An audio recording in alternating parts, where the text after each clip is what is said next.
few areas in the commercial business model that we can look at is one, the whole access, affordability, and patient support services. And it's become, it was always important, and I think it's even more important now and will continue to be in the future.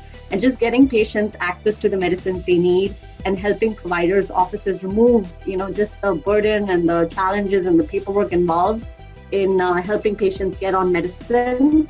All of the services and support around that will continue to really become increasingly important in the overall business model.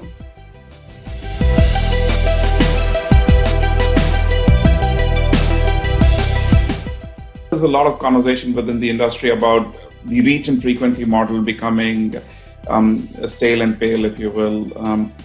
I think from our perspective, reach and frequency is just going to evolve into what channels are you really going to be deploying to have that effective interaction and availability for the customers out there.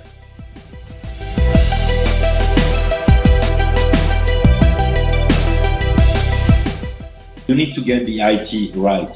I would say, if you don't have the IT right, if you don't have your platforms connected, if you don't have a good, solid IT technology partner, your data is going to be rubbish, and whatever strategy you're going to try to implement is going to fail, like miserably.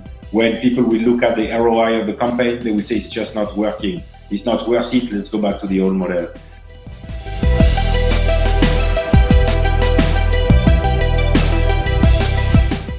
And more of a multi-channel, omni-channel approach, where you're building things around that rep level engagement.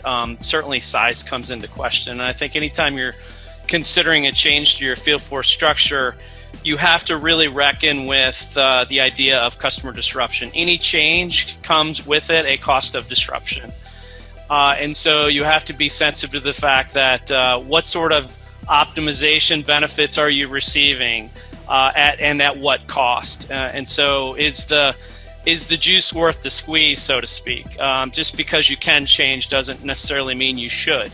And so assuming that there is a benefit to resizing, you have to understand and plan for and mitigate that disruption that will naturally occur anytime you change your footprint or your reach and frequency model.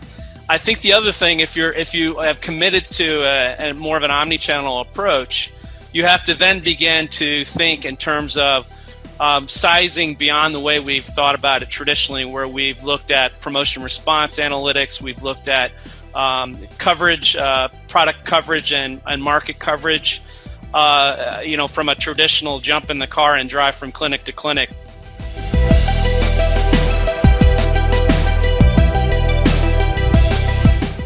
You can also learn from telecom and financial services industries, because they use a lot of churn analytics to predict churn. And so in our case in pharma, it would be predicting when a patient might drop off, or when they might discontinue medication, or getting diagnosis early, right up front, and reducing the time to diagnosis, which depending on the therapeutic area you're talking about, could be years and years before patients get the right diagnosis.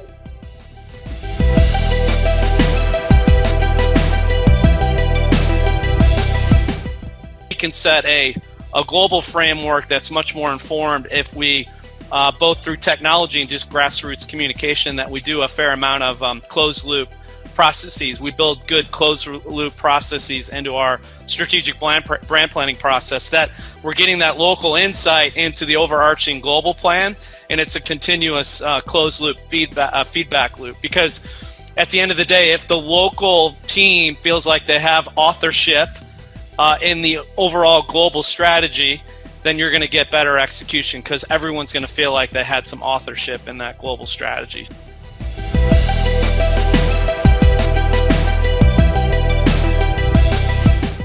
Knowing how to create a good customer experience based on a sequence of interactions.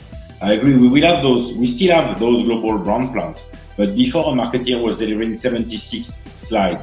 Now he will need to deliver 670 snippets of information that's going to feed a machine, that's going to touch the HCPs. And all of those need to be meaningful, measurable, and have an objective. And that's a completely different new capability. So for me, the role of the marketeers and medical, by the way, because half of the journey is medical education, is disease education, the role of those people are going to change. And that's capabilities, honestly, we don't have at scale and that we are trying to build right now.